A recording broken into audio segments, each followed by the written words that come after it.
वांचरी शरण शरण हनुमंता तुम्हा आलो रामदूता काय भक्तीच्या त्या वाटा मज दाब या सुबटा भय प्रगट कृपाला दीन दया कौशल्या हितकारी हरिसित माधवी मुनी मनहारी अद्भुत रूप धारी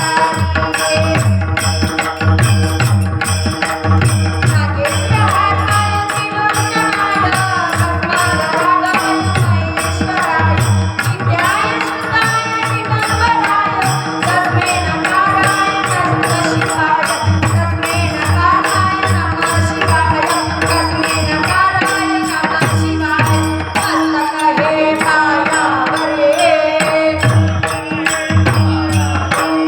मस्तक हे पायावरे मस्तक हे पायावरे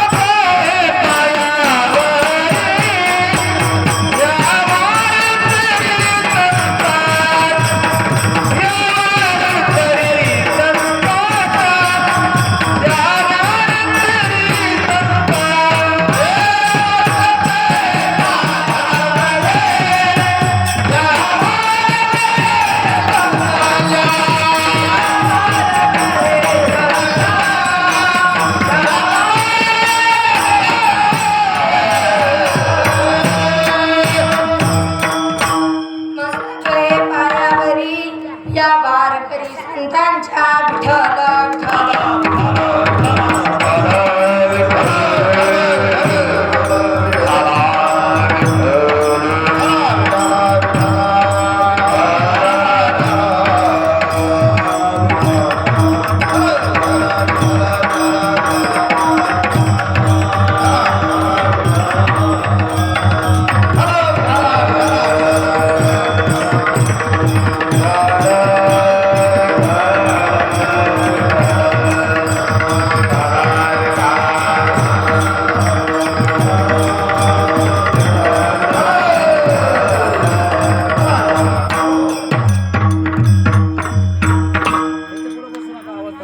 आवडे देवासी तो एका प्रकार मॉनिटरच्या बाजूला बसावं होत आहे. आवडे देवासी तो एका प्रकार नामाचा उच्चार रात्रंदिन तुळसी माळ म्हणा गोपीचंद किळा हृदय कळवळा वैष्णवांचा आषाढी कार्तिकी पंढरीची वारी आषाढी कार्तिकी पंढरीची वारी साधन निर्धरी अननाही एका जनार्दनी ऐसा ज्याचा नेम तो देव परम पूज जागे विठ्ठला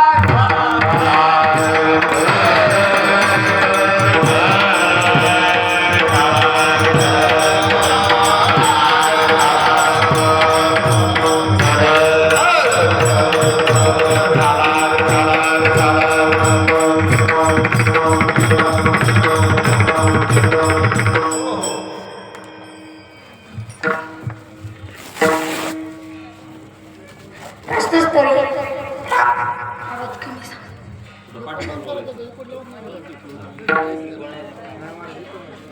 प्रश्नोत्तरी प्रातःप्रसंगी कीर्तनरूपी सेवेकरता निवडलेला अभंग पैठणीवासी शांती ब्रह्म एकनाथ महाराजांचा असून अभंग 4 चरणाचा आहे. या अभंगामध्ये नाथ महाराज असं सांगतात की देवाला काय आवडते व आपण काय द्यायला पाहिजे हे नाथ महाराज या अभंगामध्ये सांगतात. हा त्या अभंगाचा सरळ सरळ अर्थ विठ्ठल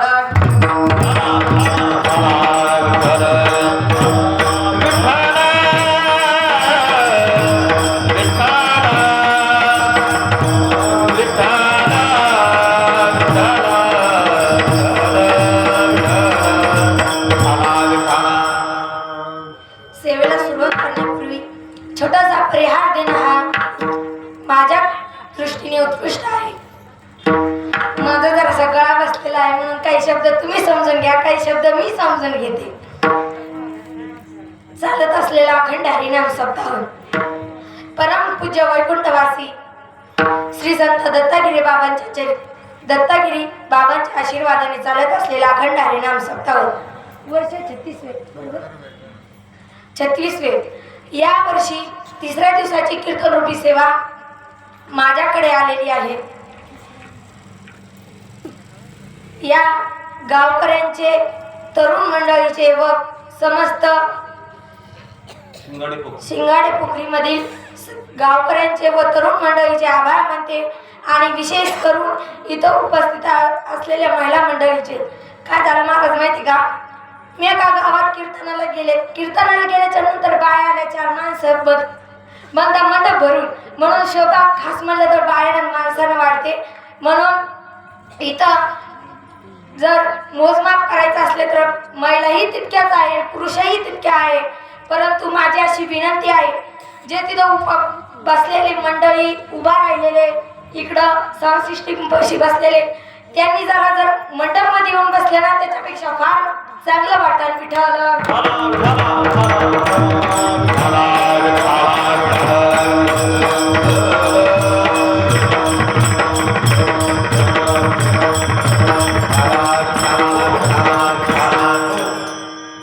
तरुण मंडळीकडून ही सेवा माझ्याकडे प्राप्त झालेली आहे. सेवेला सुरुवात करण्यापूर्वी प्राप्त झालेली आहे. तरी दत्तगिरी बाबांच्या चरणी मी कीर्तनाला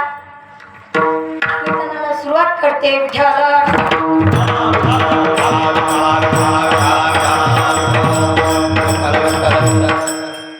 तसेच आज कीर्तनाला मृदुंगाची साथ करणारे श्री हबप्प गणेश महाराज, तसेच गायनाला साथ करणारे आमचे श्री हबप्प विठ्ठल महाराज. नाव घ्यायचे मला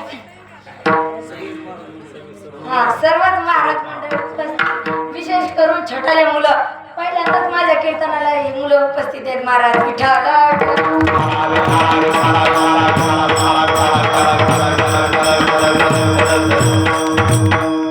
आणि याच्याही पेक्षा विशेष करून आमचे विनेकरी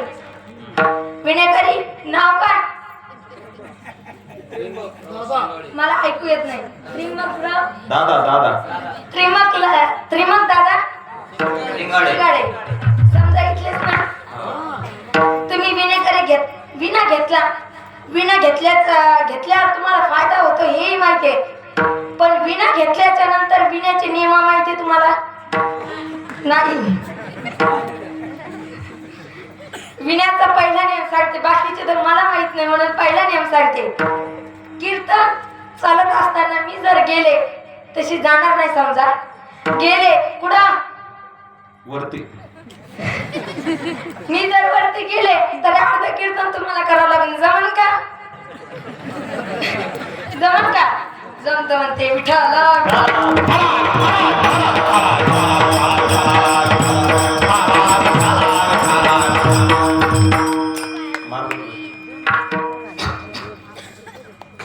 परम पूज्य वैकुंठवासी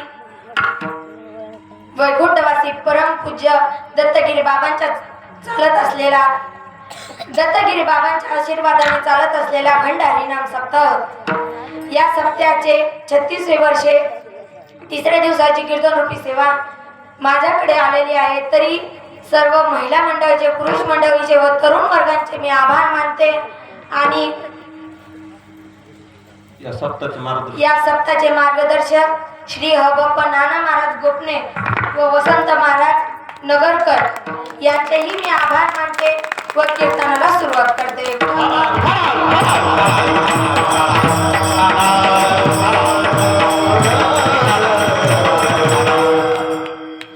आवडी दिवसी तोय काय प्रकार, नामाचा उच्चार रात्रंदिन, तुळशी माळ गळा गोपीचंद टिळा, हृदय कळवळा वैष्णवांचा, आषाढी कार्तिकी पंढरीची वारी, साधन निर्धरी अन नाही, एक जनार्दनी ऐसा ज्याचा नेम, तो देव परम पूज्य जागी विठ्ठल.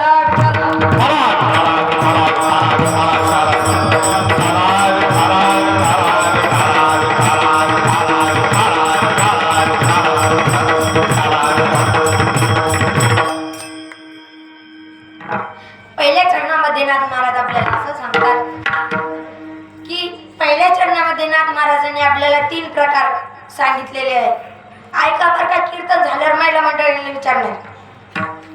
ऐका 3 प्रकार.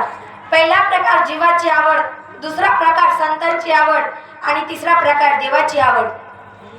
जीवाची आवड वाढावे, संतांना गृही व्हावे धनधान्य, द्यावे खावे बरे असावे, सदैव हेच करी हवं संसारी.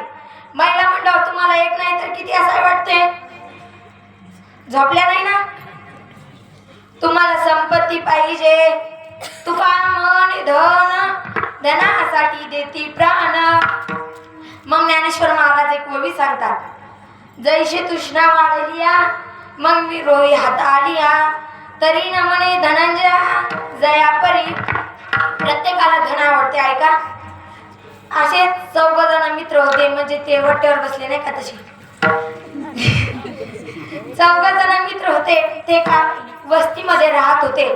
त्या 14 जणांनी असं ठरवलं की आपल्याला चोरी करायची.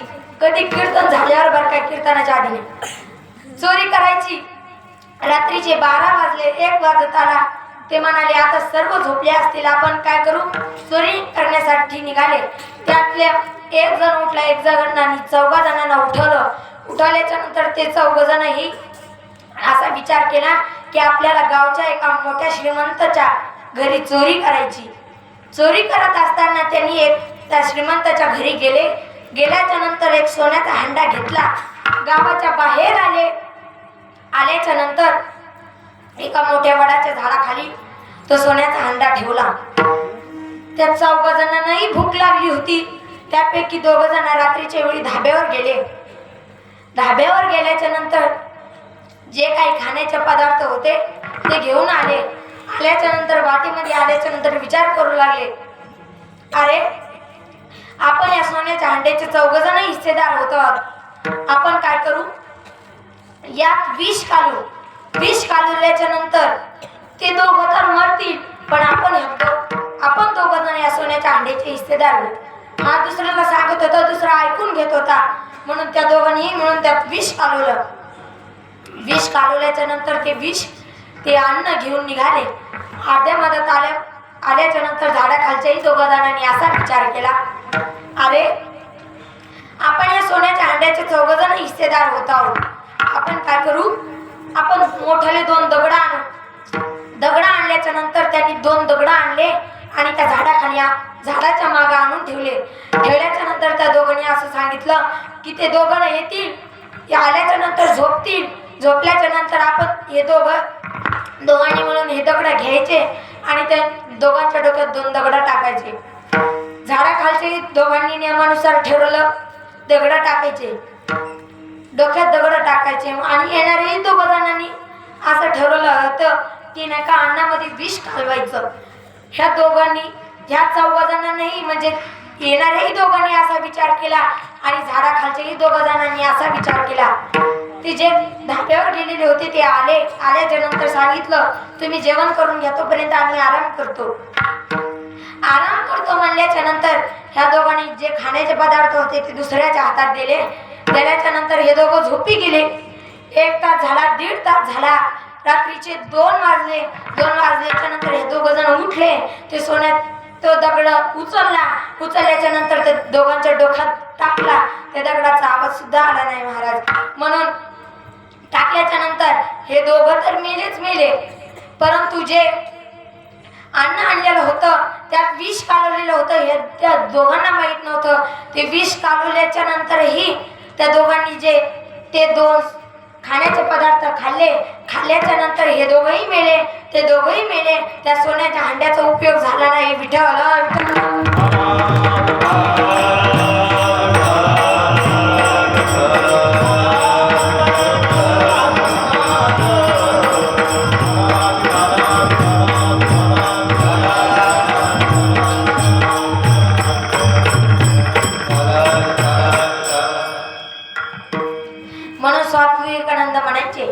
ज्यावेळी पैशाची गरज असते त्या टायमाला तो पैसा मिळत नाही. ज्या टायमाला त्याची गरज नसते त्या टायमाला मिळतो. जीव पैशाच्या पाठीमागे भिटकत असतो. सातत्य पाहिजे रे संसारात. घरात मुलगा नसेल तर घरात करमत नाही. घराची शोभा दोनच माणसांनी वाटते, लहान मुलं व म्हातारे माणसं. नवीन लग्न झाले 12 महिने झाले की मुलगा होण्याची चिंता वाटते व तो त्याच्या मित्राला सतत म्हणत असतो, पुत्र व्हावायचा गुंडा त्याचा तिही लोकी झेंडा. पुत्र असा व्हावा की त्याचा 3 ठिकाणी झेंडा असावा. कोणत्या 3 ठिकाणी ऐका? लहानपणी, तरुणपणी आणि म्हातारपणी. झेंडा म्हणजे झेंडा फडकायचा नाही, लावायचा नाही बरं का. म्हणजे लहानपणी असं याच्यामध्ये झेंडा लावावा की त्यानं शाळेमध्ये वर्गामध्ये टप असावा. टप कळतं ना? टप म्हणजे काय म्हणलं मंडळ? टप म्हणजे हुशार असावा. तुम्हाला वाटतं ना आपला मुलगा हुशार असावा म्हणून? का नाही वाटत? तुम्ही तर चढ झोपले वाटतं. लहानपणी असं वाटतं आईला की माझा मुलगा हुशार असावा. मोठ्यापणी असं वाटतं की माझा मुलगा कुठंतरी मोठ्या पदवीवर असावा. आणि म्हातारपणी तर सांगायचं कामच नाही. विठ्ठल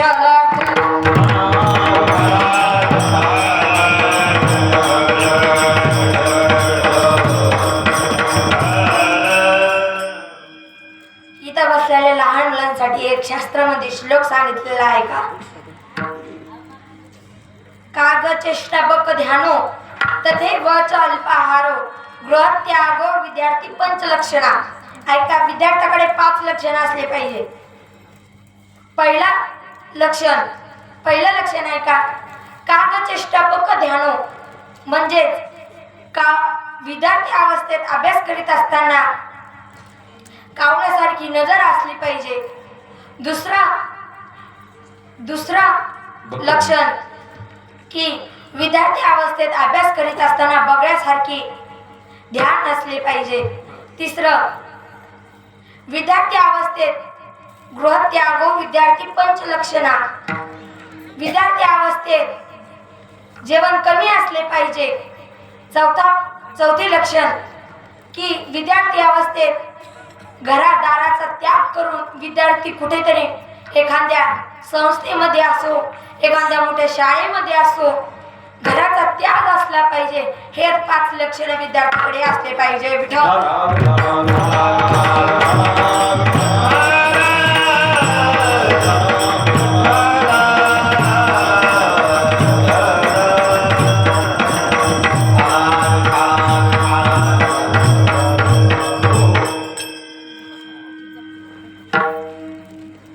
दुसरा प्रकार संतांची आवड. संतांना काय आवडते? आवडे पंढरी भीमा पांडुरंग. संतांना पंढरी आवडते, चंद्रभागा आवडते. देव किती आवडतो बरं? बहु आवडेसी जीवापासूया चंदनाची चोळी माझे सर्वांग पोळी काना वन माळी वेगी भेटवा का. म्हणून संतांना असं वाटतं की आम्हाला देवाशिवाय काही नको, फक्त आम्हाला आमच्या हृदयामध्ये देव असला पाहिजे. म्हणून संत तुकाराम महाराज हरिपाठामध्ये एक प्रमाण सांगतात, तुका म्हणे माझे हेची सर्व सुख पाहिना श्रीमुख आवडीने. तिसरा प्रकार देवाची आवड. देवाला काय आवडते? आपण देवाला विचारू, हे देवा तुला यज्ञ आवडतो का योग आवडते का कर्म आवडते का ज्ञान मार्ग आवडतो?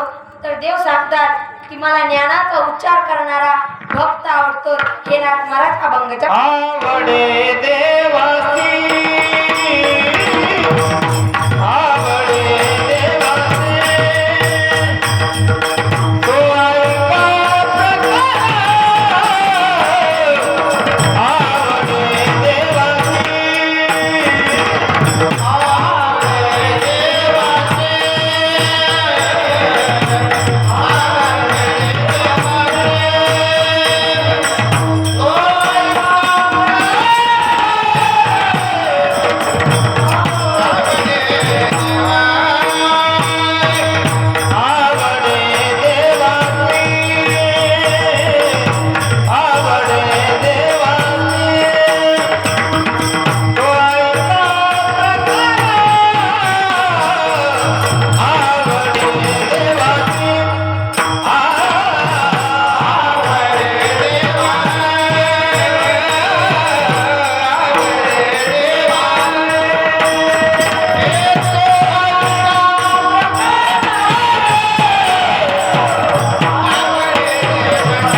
चिंतन करणारा भक्त आवडतो.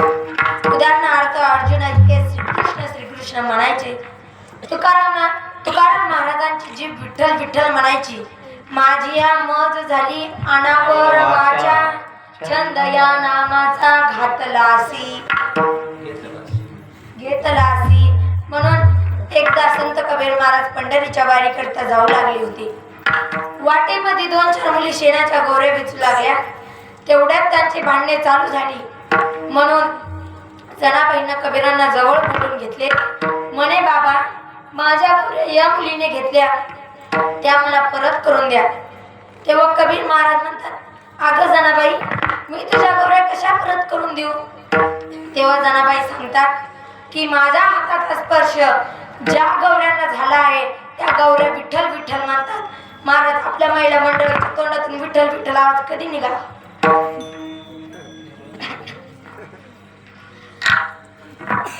म्हणून एक दृष्टांत सांगते, ऐका. एक बाई अशी एक नवरा असाच बायको समोर असत तलवार फिरवायचा. काय फिरवायचा? पुरुष मंडळ काय फिरवायचा? तलवार कशी राहते? अशी राहते, अशी तलवार राहती. म्हणून असा बायको समोर तलवार फिरवायचा. ती म्हणती, तुमचा प्रताप मी खूप ऐकून आहे, आता जेवण करून विश्रांती घ्या. त्याला राग आला महाराज. राग आल्याच्या नंतर तो म्हणतो, दररोज समोर अपमान होतो. म्हणून गेला एक दिवस तो गेल्याच्या नंतर 20 माणसाचे 40 हात करून आले. पट्ट्यानं 20 माणसाचे 40 हात, 40 हात डोक्यावर दोरीनं बांधल्याच्या नंतर डोक्यावर घेतले. रक्त बंबाट झालेला होता. घरी आला, टाकला आपल्या सौभाग्यवतीच्या पुढं. माळी देना म्हणत होती, 20 पट्ट्याने 20 माणसाचे 40 हात आणले. पठ्याने 20 माणसाचे 40 हात आणली. ती म्हणली, अहो, मला माहित आहे पठ्याने 20 माणसाचे 40 हात आणण्यापेक्षा पठ्याने 20 माणसाचे 40 मुंडकेच का तोडून आणले? कळालं दृष्टांत? महिला मंडळ झोपल्या गाड्या तुम्ही. पठ्याने 20 माणसाचे 40 हात आणण्यापेक्षा पठ्याने 20च मुंडके का आणली नाही? पट्ट्या म्हणल्या, मुंडके आधीच कोणीतरी तोडून नेले होते म्हणून तर हात आणले. विठ्ठल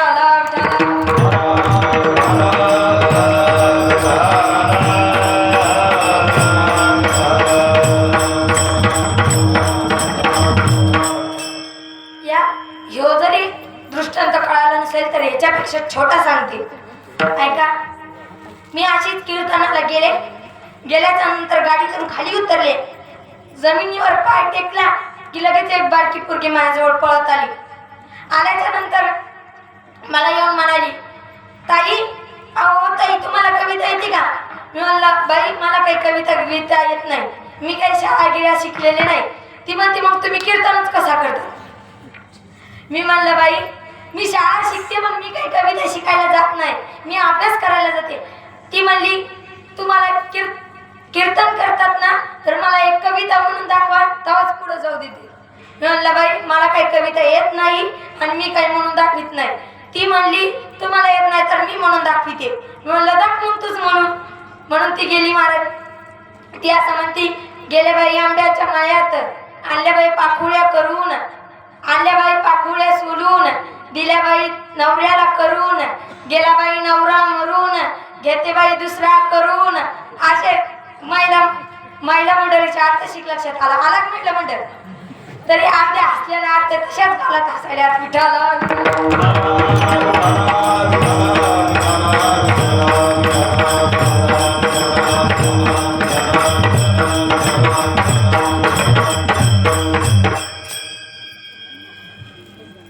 म्हणून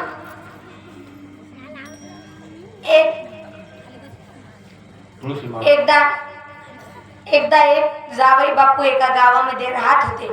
राहत असताना त्या जावई बापू एकदा सासरवाडीला गेल्याच्या नंतर सासूबाईला लय नाक महाराज, भयानक नाकाचा मोती ठेवी गहाण राखे. जावयाचा मान झोपल्या गड्या तुम्ही, मला कसे येला तुमचा? सांगा राखे. तुम्ही तोंडातून शब्द काढला नाही का मला ऐकू आला नाही सांगा आता. नाकाचा मोती ठेवी गाण राखे जावया पाटलाचा मान नका. जावया सामान. बोलत चला गाड्या. तुमच्या पाठीतलं कीर्तने म्हणल्यावर चांगलं कणखर आवाज पाहिजे. आता डबल हप्ता पडणार आहे. कशाचा हप्ता पडणार आहे? लाडक्या बहिणीचा हप्ता पडणार आहे असं म्हणल्यावर लाडक्या भावाला कसं होईल? बोलत चला बोलत चला. राखे मी मांडी घालून बसू का तुम्ही उभा राहत म्हणता? मला तुमच्या का तोंडातून ऐकायचा शब्द नाही. तुम्ही कीर्तन पुढे चालूच करीत नाही. ऐका. नाकाचा मोती ठेवी गहाण राखे. बघा गाड्या इतकुल्या पुरीचे आवाज निघाले तर तुम्ही म्हातारे होती यायला तरी आवाज निघणं झाले. तुमच्या पाठीचं कीर्तन म्हणल्यावर बोलत चालायचं गाड्या. चला पुढं. नाकाचा मोती ठेवी गहाण आणि राखे जावायचा मान. म्हणून सासूबाईने जबरदस्त स्वयंपाक केला. धिरडा आणि गुळवणी. यानं 12 धिरडा खाल्ले आणि भगोनभर गुळवणी पेला. म्हणला बस माया घरी गेलो ना माया बायकोला पण हेच करायला सांगेन. म्हणून हा उठला आणि सासूबाईकडे गेला. गेल्याच्या नंतर सासूबाईला विचारतो, सासूबाई याचं नाव काय? सासूबाई सांगतात, जावई बापू त्याला धिरडा गुळवणी म्हणतात. म्हणून हा म्हणत म्हणत निघाला. महाराजाला वाटलं विसरलो तर घरी जाऊन खायला सुद्धा भेटणार नाही. म्हणून हा म्हणत म्हणत निघाला. धिरडा गुळवणी धिरडा गुळवणी धिरडा गुळवणी. बस स्टँडवर आला. बस आली. बस मध्ये येऊन बसला. बसल्याच्या नंतर कंडक्टर आला. Ticket ticket ticket. हा म्हणतो धिरडा गुळवणी धिरडा गुळवणी धिरडा गुळवणी. कंडक्टर म्हणला धिरडा गुळवणी चुलीत घाम पण आधी तर तिकीट दी. तिकीट घेतलं. कसं तरी गावात येऊन पोहोचला. पोहोचल्याच्या नंतर घराच्या दिशेने जात असताना त्याचा पाऊल एका शेणाच्या पोटावर पडला.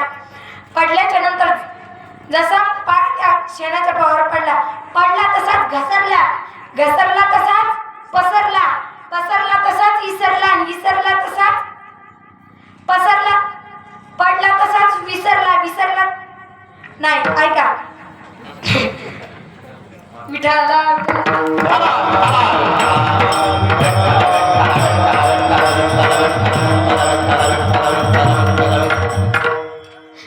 त्याचा पाऊल शेणाच्या पोहावर पडला. पडला तसाच घसरला. घसरला तसाच पसरला आणि पसरला तसाच विसरला. आता आलं लक्षात? तुमच्यामुळे मला आळस आला. माझा आळस कुठंतरी जावा म्हणून मी विसरले. ऐका. पडला तसाच विसरला. घरी आला. नियम हुकला. आल्याच्या नंतर बायकोनं सांगितलं आले का? हो. म्हणून खऱ्या अर्थाने काय काय केलं महिना? तो म्हणला तुझ्या महिना इतका भारी स्वयंपाक केलता. इतका भारी स्वयंपाक केलता. मी इतका जेवलो. ती म्हणली अहो कसं होतं काय होतं ते तरी सांगा. ते म्हणतात मला काहीच माहित नाही. तुझ्या महिना केलतं तसंच कर. ती म्हणली अहो कसं होतं काय होतं ते तरी सांगा. डॉक्टरकडे गेला तर डॉक्टरला पण सांगावं लागतं. हात दुखतो पाय दुखतो. आणि तुम्ही फक्त गेले दवाखान्यात. डॉक्टरला काही सांगितलं नाही. मला काहीच आजार नाही तरी पण मी दवाखान्यात आलो. असं जमन कपडं. म्हणून ती म्हणली अहो कसं होतं काय होतं ते तरी सांगा. तो म्हणतो तुझ्या महिन्यात केलं तसंच कर. बाकीचं मला काही माहीत नाही. म्हणून ती म्हणली तुमच्या कानाचे काय वायर गेला सडले का? म्हणून सडल्या म्हणल्याच्या नंतर त्याला इतका राग आला. खरंच इतका राग आला. अशी झोडली बायको अशी झोडली. झोडण्याचा आवाज ऐकू शेजारी बाहेर आल्या. बाहेर आल्याच्या नंतर शेजारीने आईला वाटलं की नक्की भांडणं चालू आहे. म्हणजे शेजारीन बाई गेली. गेल्याच्या नंतर तिच्या जवळ जाऊन बसली. बसल्याच्या नंतर तिने सांगितलं तुझी पाकर तुझ्या नवऱ्याने धिरडण गुळवून धिरड्यावानीच करून टाकली. तिथं तेच आलं महाराज काय धिरडा आणि गुळवणी पिठाला.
की असे गायनाचार्य, असे वाजवणारे मृदुंगाचार्य, तसेच असे नाचणारे आमचे बालगोपाळ, असे गायनाची साथ करणारे. म्हणून देवाला तुळशी माळ गणा, गोपीचंदन टिळा, हृदयी कळवळा वैष्णवांचा. देवाला तुळस प्रिय असल्यामुळे देवाचा भक्त तुळशीची माळ गळ्यात धारण करतात. बाबा झोपले नाही ना? झोपले नाही ना? गळ्यात माळ घातली का? आहे का? इकडं आहे का? तुम्ही गळ्यात माळ घातली. माळ घातल्याच्या नंतर तुम्हाला प्रश्न काही पडले? विचारा. चला आता कीर्तन तुमच्यावरची सांगा. प्रश्न पडला का? मग घातली कशाला? घालायची म्हणून घातली. देवाची माळ घालावं म्हणून घातल्याच्या नंतर 108च म्हणायची का घातली?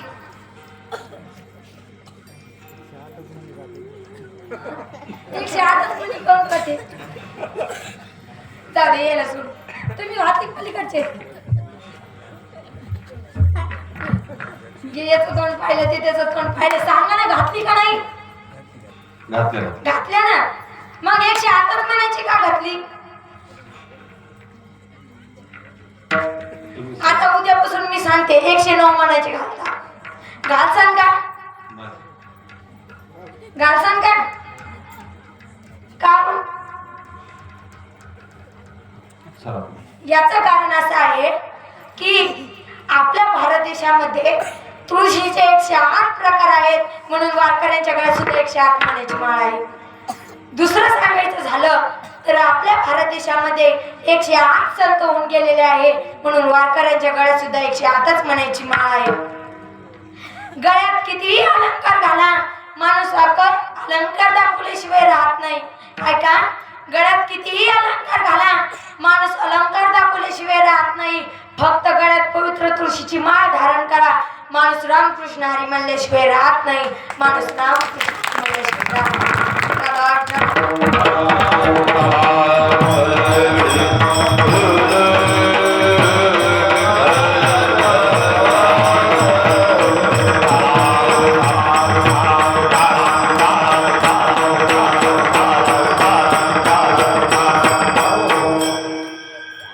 तुळशीची माळ अशी आहे जी मेल्यानंतरही बरोबर येते, आणि सोन्याची माळ अशी आहे जी मेल्यानंतरही काढून घेतली जाते. म्हणून काही लोक अंगणात तुळशीचे झाडे लावतात. त्यांना पाहून काही लोकांना असे वाटते फारच पवित्र घर आहे, परंतु ते तसे नसते. आंगन में देखो तो तुलसी का कुंडा, आंगन में देखो तो तुलसी का कुंडा, और फ्रिज में देखो तो मुर्गी का अंडा.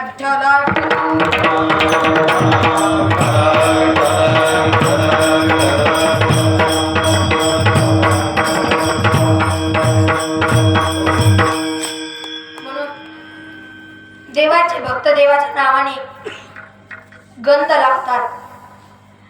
शास्त्रामध्ये शरीराचे 21 ठिकाणी गंध लावायचं सांगितलेलं आहे. आपण लावतो का? आपल्याला फक्त एकच जागा माहिती, कुठं? कपाळ. परंतु शास्त्रामध्ये 121 ठिकाणी गंध लावायचं सांगितलेलं आहे. गंध पाळल्यावर फारच मोठा लाभ होतो नाही, सामान्य लाभ होतो. म्हणून एक दृष्टांत सांगते, ऐका. एका गावामध्ये असेच महाराज आले, साधू महाराज आले. आल्याच्या नंतर ते एका वडाच्या झाडाखाली बसले. बसल्याच्या नंतर एक ज्या आलसी माणूस होता, आलसी माणूस महाराजांकडे गेला. गेल्याच्या नंतर महाराजांना प्रश्न करतो, महाराज मला फारच आळस आहे. महाराज म्हणतात की तुला 4 उपाय देतो, त्यापैकी एक उपाय जमला तर तू तो दररोज करायचा नियमानुसार. म्हणून महाराजांना पहिल्यांदा असं विचारलं की तू देवाला उदबत्ती वगैरे लावतो का? तो म्हणाला, देवाची पायरी रंगायलाच मला फार कंटाळा आहे. तुम्ही रंगता का देवाची पायरी दररोज सकाळी? देवाला जातात का? महिला मंडळ गड्या तुम्ही बोलत नाही म्हणल्यावर आमचं पाकिट कोण देणार? आहे का? मग तो म्हणाला मला देवाची पायरी रंगायला फारच कंटाळा आहे. दुसऱ्यांदा विचारलं की तू देवाला आंघोळ वगैरे घालतो का, देवाला गंध वगैरे लावतो का? तो म्हणला देवाला आंघोळ घालायची असली तर मला पाणी कोण आणून देईन, आणि ते गंध कोण आणून देईन, आणि ते काय म्हणते काय राहते महाराज, काय म्हणते गंध कोण उघडू देईन, गंधगोळी राहते ना ती उघडावच लागते ना महाराज. बाबा उघडीत का? हा, मग ती गंधगोळी उघडून कोण देईल? मग महाराज म्हणले तुला तर 2 प्रश्न तर नाही पटले, पण आता 2 प्रश्न राहिले. तू कपाळाला गंध लावतो का? तो म्हणला महाराज कपाळाला गंध लावायचा असता तर मी कशाला आलो असतो हो इकडं? तुम्ही कीर्तन ऐकलं आला का फक्त मला पाहायला आल्या? हा, मग तसंच तो म्हणला महाराज मला जर गंध लावायचा असता मी कशाला आलो असतो म्हणे इथं. म्हणून त्यानं सांगितलं, महाराज म्हणतात की अरे तू गंध तरी कपाळाला लाव जाय. तो म्हणला गंध लावायचा असला पाणी कोण आणून देईन, आणि ते काढून कोण देईन, आणि ती काडी मोडून कोण आणून देईन, आणि कपाळाला लावीन कोण? किती प्रश्न झाले महिला मंडळ? 4 3 झाले. 3 प्रश्न झाले. आता शेवटचा प्रश्न राहिला आहे का? महाराज म्हणले तुला देवाला उदबत्ती लावायची जमत नाही, तुला गंधही लावायचं जमत नाही, तुला देवाची पायरी रंगायला जमत नाही. मग तू एक काम कर, तू दररोज कामाला जातो का? पुरुष मंडळ जातात का? कामाला जातात का? जातात ना? घरीच राहतात? चला पुढं. म्हणून नाही का महाराज म्हणाले 4था प्रश्न असा आहे की तू कामाला जातो तेव्हा तुमच्या गावात जो कोणी गंध लावणार असेल त्याचा गंध पाहायचा आणि कामाला निघून जायचं. तर म्हणला आमच्या गावात गंधच लावत नाही. तुमच्या गावात लावते का? हा, लावतेत ना. मुली बोलायला गाड्या तुम्ही बोलत चाला ना. कीर्तन तुमच्यासाठी का या पुरीसाठी आहे? म्हणून ऐका विठाला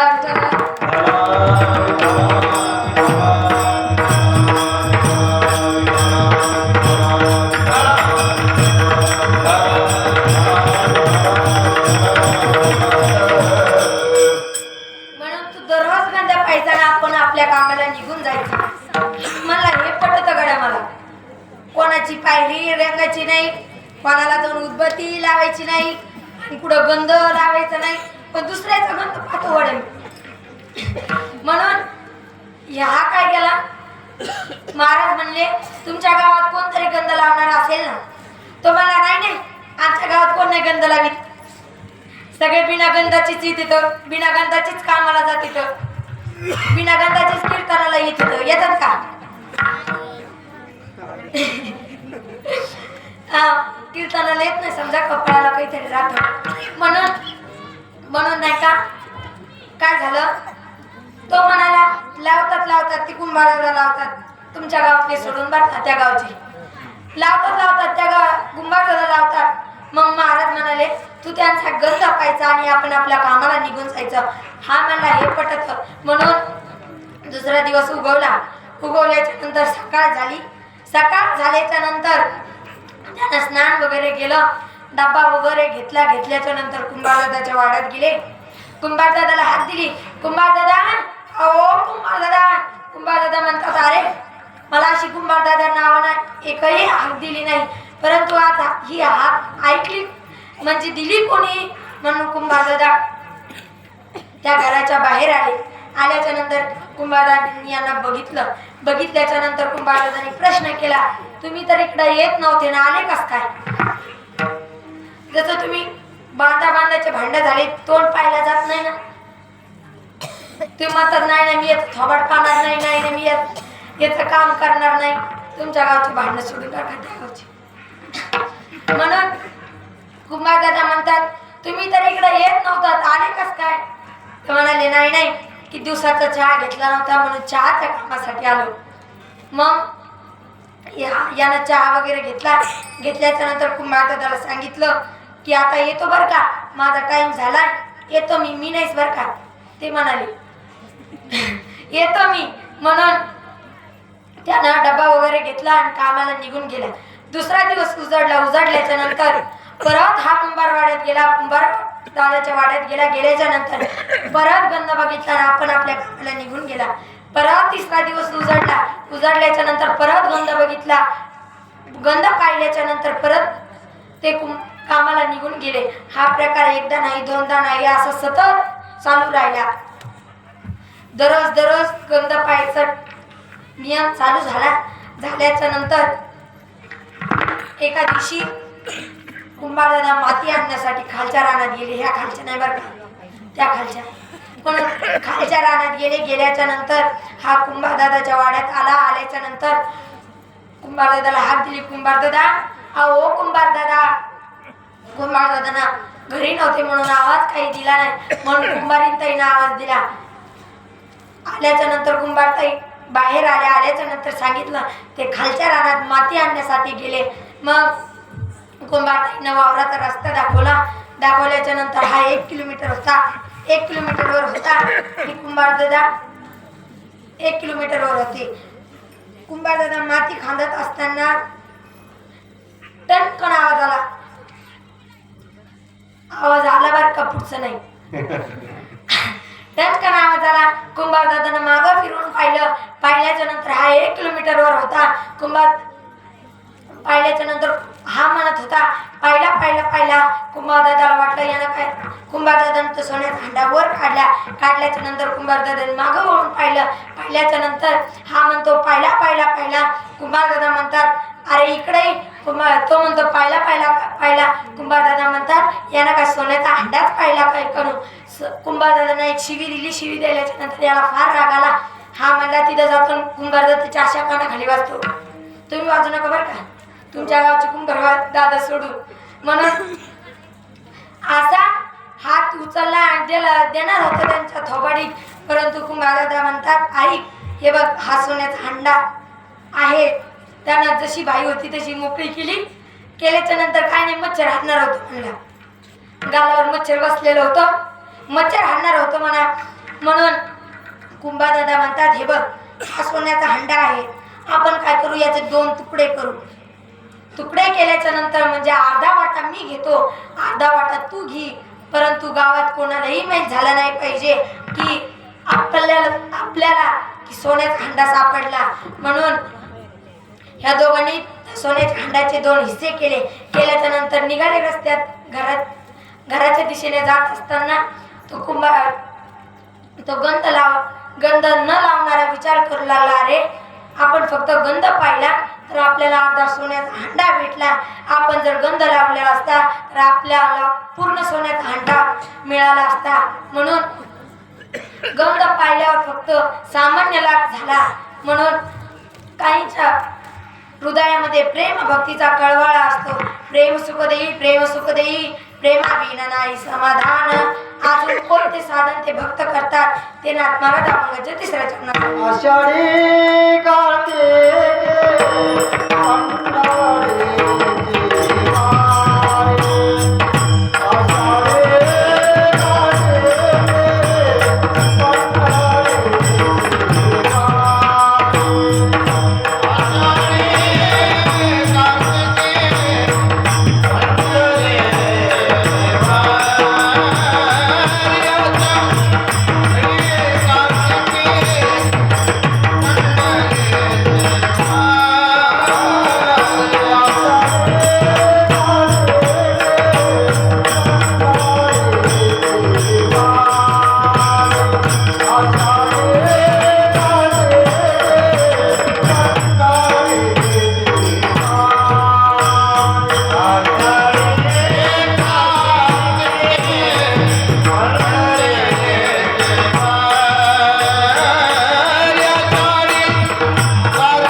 वारी साधन निर्धरी अन नाही.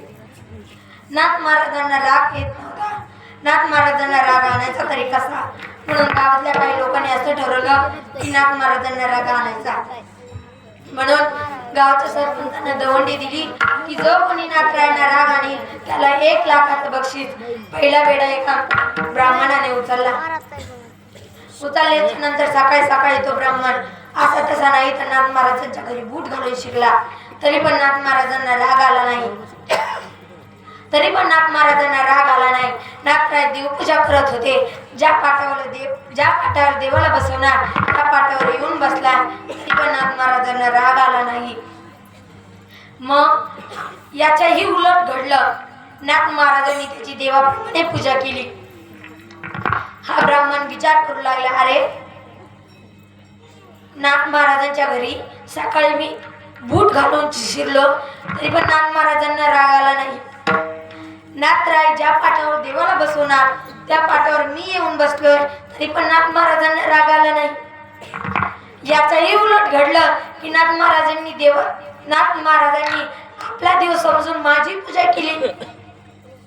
मग तितक्यात नाथ महाराजांनी गिरजा मातेला हाक दिली.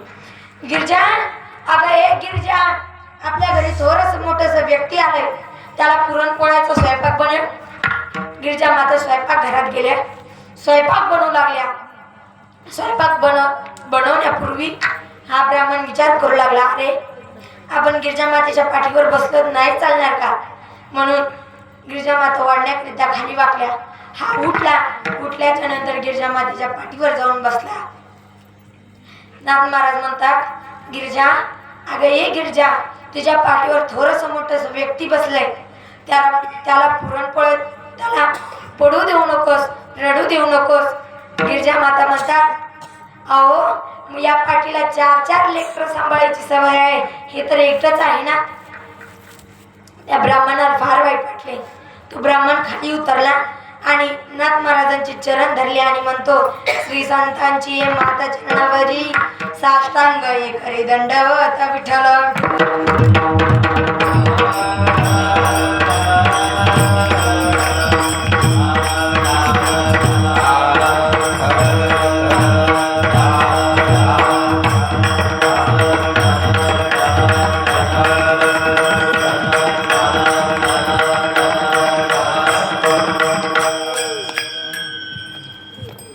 श्री संतांची माता चरणावरी साष्टांग करी दंडवत. तरी पण गावातल्या काही लोकांना फारच वाईट वाटले. त्यांनी परत दवंडी दिली की जो कोणी नाथरायांना राग आणि त्याला 5 लाखाचं बक्षीस. किती लाखाचं पुरुष मंडळ? 5 लाखाचं बक्षीस. म्हणून दुसरा वेळा एक मुसलमानाने उचलल्याच्या नंतर सकाळी सकाळी नाथ महाराज गंगेच्या तीरावर गेले, स्नान वगैरे केलं आणि आपल्या घराच्या दिशेने जात होते. हा मुसलमान गेल्याच्या नंतर नाथ महाराजांच्या रस्त्यावर एक मोठं बाबळीचं झाड होतं. त्या बाबळीच्या झाडावर जाऊन बसला आणि पान खात बसला होता.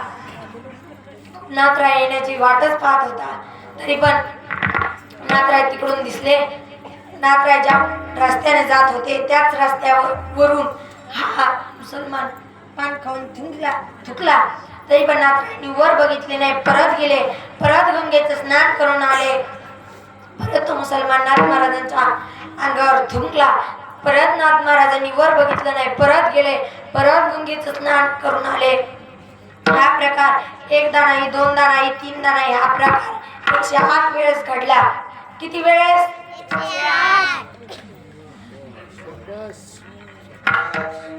108 वेळेस घडला.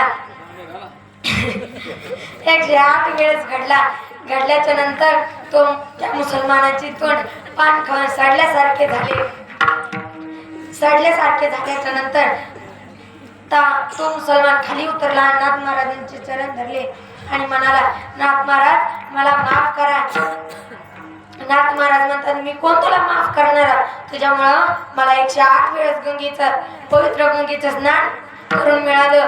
म्हणून नाथ महाराज म्हणतात, एवढी अंगावरी थुंकला प्रसाद देऊन मुक्त केला विठ्ठल.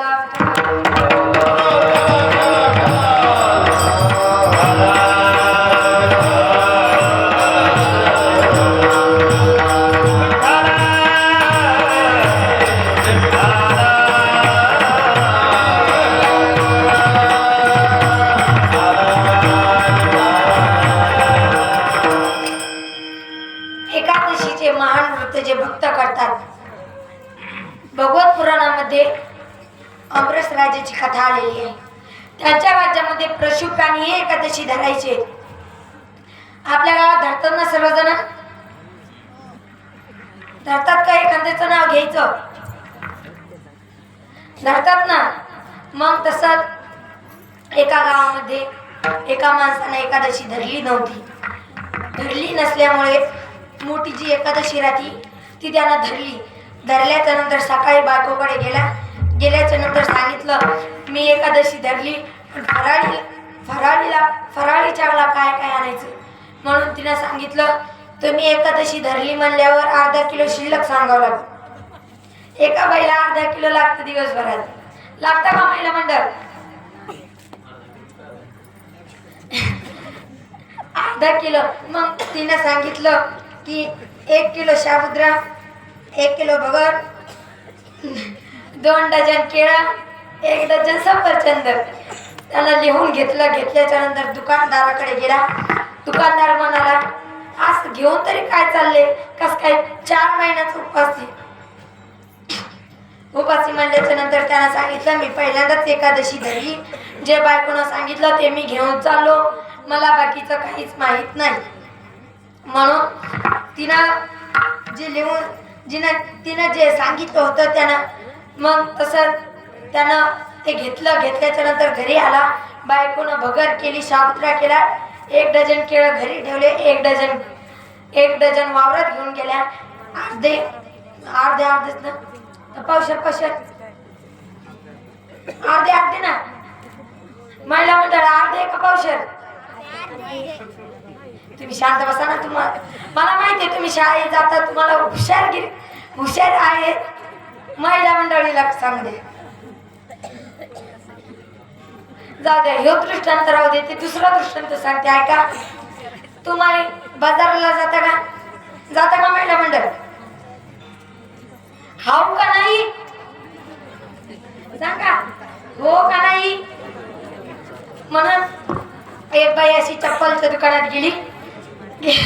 चप्पलच्या दुकानात गेल्याच्या नंतर तिनं मुलाला चप्पल घ्यायची होती. मुलाच्या पायात चप्पल नव्हती. ती दुकानदाराकडे गेली आणि म्हणाली, चप्पल कितीला दिली? दुकानदार म्हणाला, 100 रुपयाला. ताई, हलकी चप्पल आहे, चांगली चप्पल आहे, 100 रुपयाला. ती म्हणली 50 रुपयाला दे. तुम्ही करता का बाबा? महिला मंडळ करता का? बोलत चला गाड्या, बोलत चला, मला आवाज यायला. करता का नाही? का जे सांगितलं ते घेऊन येतात? मग म्हणतात, नाही 50 रुपये कमी करा ना. नाही 20 रुपये, लय झाले 10 रुपये. म्हणून तर दुकानदाराला सांगितले 50 रुपयाला द्या. तो दुकानदार म्हणाला, भवानीचं गिराईक आहे म्हणून द्यायलो, नाहीतर 50 रुपये ही माझी खरेदी किंमत सुद्धा नाही. तो म्हणला, ताई तुमचे 50 बाजूला ठेवा, माझे 100 बाजूला ठेवा, आता 80 ला घ्या. ती म्हणली, मग 40 ला द्या. आता कळालं? करता का भाव? करता का? ती म्हणली 40 ला द्या. तो म्हणला, 40 ला ही माझी येण्या जाण्याचा भाडे सुद्धा नाही. दुकानदार म्हणाला, तुमचे 40 बाजूला ठेवा, माझे 80 बाजूला ठेवा, आता लास्ट 50 ला द्या. ती म्हणली, मग 25 ला द्या. तो म्हणाला, तुमचे नट बोल्ट जराशी ढिले नाही झाले?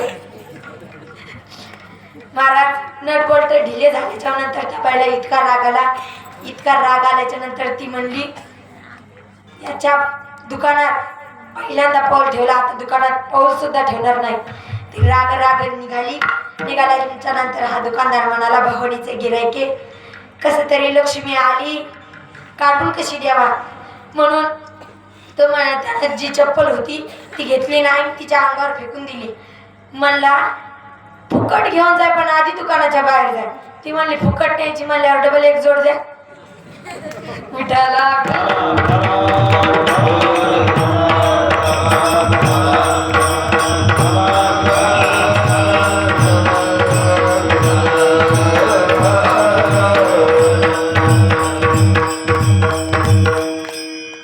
आता कळालं महिला मंडळ दृष्टांत कसा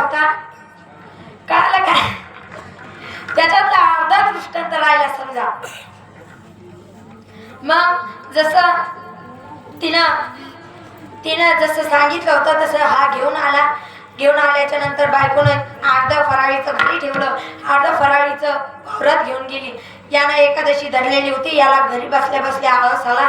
हा मला चला तरी वावराला येडा देऊन येतो.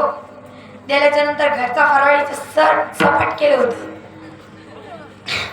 बायकोनं जे संध्याकाळच्याला ठेवलं होतं ते पण वावरात जाऊन सपाट केल्याच्या नंतर बायको घरी आल्याच्या नंतर जरासा पावशेर साबुदाणा होता तो भिजू घातल्याच्या नंतर भोजन वगैरे केलं. गेल्याच्या नंतर झोपी गेल्याच्या नंतर झोप लागली. हा घरात होता घा मला काही घडता येत नाही समजा गळा बसला म्हणून तो घोरत होता. घोरत असताना ती बाई नाही का शांत बसा थक्क झाल्याच्या नंतर कशी तरी झोप लागल्याच्या नंतर हा तितक्यात उठल्याच्या नंतर बायकोला म्हणतो, अगं उठ ग, लय भूक लागली. तुम्ही म्हणू नका बरं का पुरुष मंडळ, ऐका, लय भूक लागली. ती म्हणली काय माहितीच संध्याकाळीच घोडं उड्या मारायले. म्हणून ही उठल्याच्या नंतर पिठलं भाकर वगैरे केल्याच्या नंतर उपास, लंगडा उपास म्हणते त्याला आमच्या इकडं. तुमच्या इकडं लंगडा उपास म्हणते ना का भाषा वेगळी आहे? लंगडा उपास धरल्यासारखं त्यांना. तुम्ही महिला मंडळ मला सांगा, उपवास धरता तर सकाळी सोडता का रात्री 12 वाजता? आता कोणी सांगू नका, सांगा. महिला मंडळ दुपारी संध्याकाळी 12 वाजता सोडता की सकाळी स्वयंपाक झाल्यावर सोडता? म्हणजे सकाळी सोडता का रात्री 12 वाजता सोडता?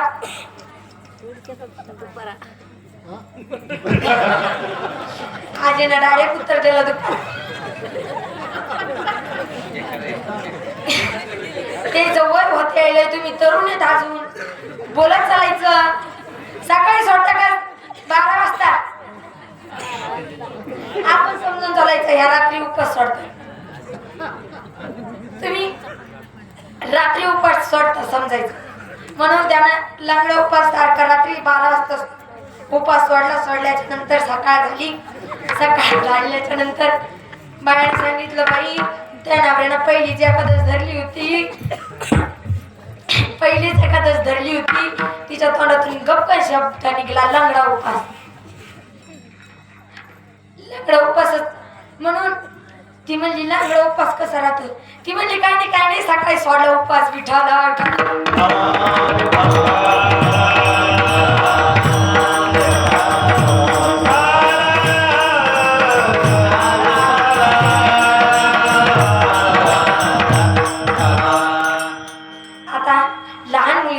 तरुण मंडळीसाठी व महिला मंडळीसाठी जराशे 5 मिनिटं घेतले. जमन का? तुम्ही तर हो म्हणतात, पण उद्या 26 जानेवारी सकाळी किती वाजता जायचं? 6ला जायचं का 5:30ला? 6ला. मला पण जायचं, मी तुमच्या सारखीच आहे म्हणून 5च मिनिटं घेते. ऐका, हर आता तरी म्हणत चला गाड्या, घोषणा देत चला. हर राष्ट्रमाता राज्यमाता पुण्यश्लोक अहिल्यादेवी होळकरांचा. राष्ट्रमाता राज्यमाता पुण्यश्लोक अहिल्यादेवी होळकरांचा.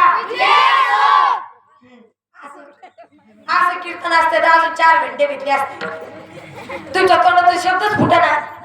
कस काय तुम्हाला 4लाच जायचंय पाठ्याखाली कामाला? 14 नाही, सकाळची 4 वाजता.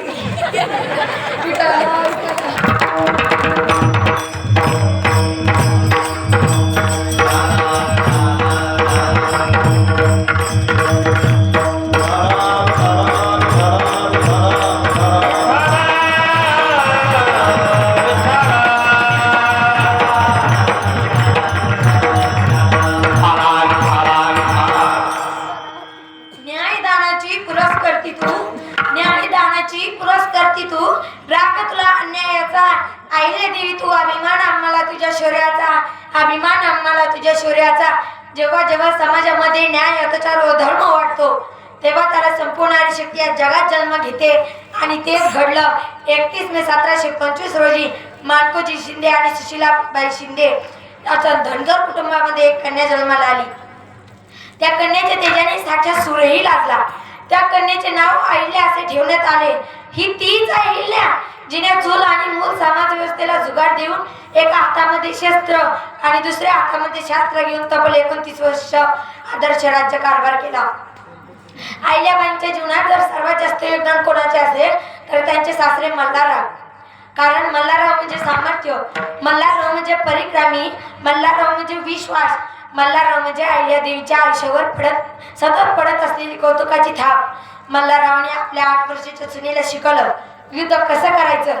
युद्ध रणांगणी करायचं असतं तेव्हा तोफेचे भयानक आवाज होतात, तेव्हा त्याला निजऱ्या छातीने कसे समोर जायचे. होळकरांनी हे राज्य कोणाची गुलामगिरी करून मिळवले नाही तर तलवारीच्या पातेवर आणि मनगटाच्या जोरावर होळकरांच्या वंशजांनी हे राज्य उभा केलेलं होतं. आतापर्यंत सर्वात जास्त संकटे कोणत्या राज्यकर्त्यावर आली असतील तर ती अहिल्याबाई होळकरांवर. अहिल्याबाई होळकरांच्या हयातीतच नवरा, मुलगा, जावाई, सासरा यांचे निधन झाले. राज्य पाहण्यासाठी कोणी पुरुषच उरलं नाही. याच संधीचा फायदा घेत राघव पेशवे 50,000ची फौज घेऊन अहिल्यादेवीच्या राज्यावर चालून आला. अहिल्यादेवीची दूरदृष्टी बघा ना. अहिल्यादेवीने आपल्या राज्यातील महिलांना तलवार चालवणे, भाला फेक, युद्ध लढवणे या गोष्टीचे शिक्षण आणि प्रशिक्षण दिले जात होते. हीच होती त्यांच्या व्यक्तिमत्व विकासाची सुरुवात. वयाच्या 8व्या वर्षी शिर परिक्रमी सरदार मल्हारराव होळकर यांचा पुत्र खंडोजीरावांशी त्यांचा विवाह झाला. मल्हाररावांच्या सांगण्यावरून अहिल्याबाई सती गेल्या नाही. सती जाण्याची जी अनिष्ट परंपरा होती तीही लाताडण्याचे काम केले.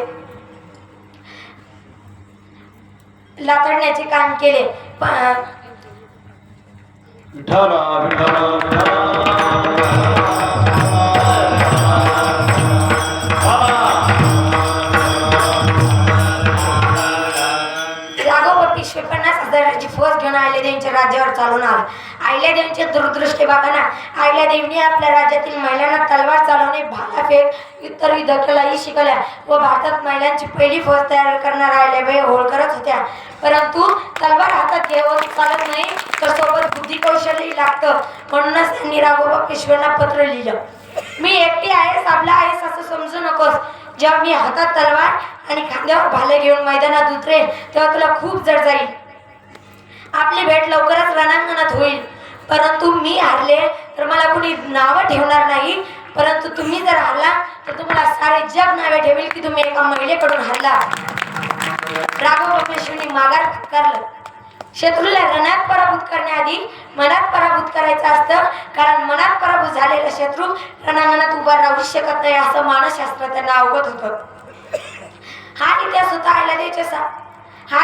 अहिल्यादेवीच्या सामाजिक कार्याचा आणि हेच तेजस्वी रत्न 1795 मध्ये अनंतात लीन झालं.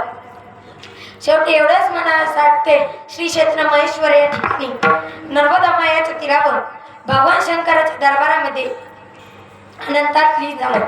वाऱ्यासारखी वार्ता गावोगावी पसरली. लोक ढसाढसा रडू लागले तर काही म्हणू लागले, लाख होऊन या गेल्या राज लोक, लाख होऊन या गेल्या राज लोक, पण झालं कोणी पुण्यश्लोक. अहो होती ती राजराणी म्हणून झाली राजयोगिनी, म्हणून झाली राजयोगिनी. नाव जिचं होतं अहिल्याबाई, होती ती साऱ्या भारताची आई, होती ती साऱ्या भारताची आई. हातात घेऊन या पिंड, शत्रूची काढली जिना धिंड, हातात घेऊन या पिंड, शत्रूची काढली जिना धिंड. इजासारखी चालवली तलवार, इजासारखी चालवली तलवार, प्रजेसाठी लढली ती फार, प्रजेसाठी लढली ती फार. न्याराच होता तिचा थाट, बांधलं तिने हजारोना घाट, बांधलं तिनं हजारोना काठ. अरे तुझ्या कार्याची करायला येणं गणता, तुझ्या कार्याची करायला येणं गणता. अगं तू होतीस तेव्हा सुखी होती सारी जनता, अगं तू होतीस तेव्हा सुखी होती सारी जनता. सलाम करू वाटतोय तुझ्या कार्याला, सलाम करू वाटतोय तुझ्या थोर विचाराला. देव हाय की नाही ठाव नाही, काय देव हाय की नाही ठाव नाही, पण आम्हा धनगरांचं दैवत मात्र तूच आहे. आम्हा धनगरांचं दैवत मात्र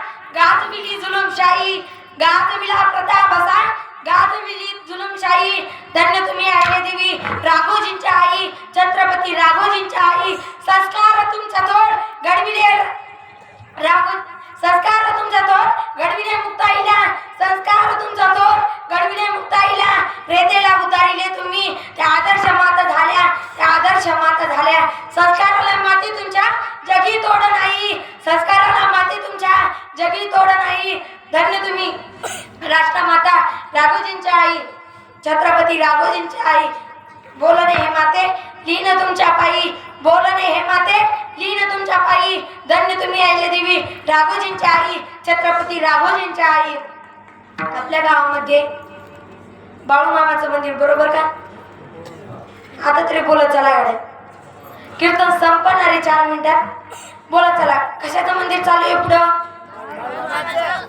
बाळूमामाचं मंदिर चालू आहे म्हणून ज्यांना कोणी वर्ग दिली नसेल किंवा दिली असेल त्यांना मामाजींच्या आशीर्वादाने सुख शांती मिळो ज्यांनी कोणी दिली नसेल त्यांनी अजूनही मदत करू शकता व इथे उपस्थित असलेले महिला मंडळ व पुरुष मंडळ व तरुण मंडळ व तसेच मृदंगाचार्य गायनाचार्य यांचे मी आभार मानते व काही चूक भूल झाली असेल तर ते माझ्या बुद्धीचे दोष समजून ज्यांना कोणाला मुलगी नसेल त्यांना आपली स्वतःची मुलगी असून माफ करा व झालेली कीर्तन रूपी सेवा दत्तगिरी बाबांच्या चरणी समर्पित करून इथे थांबते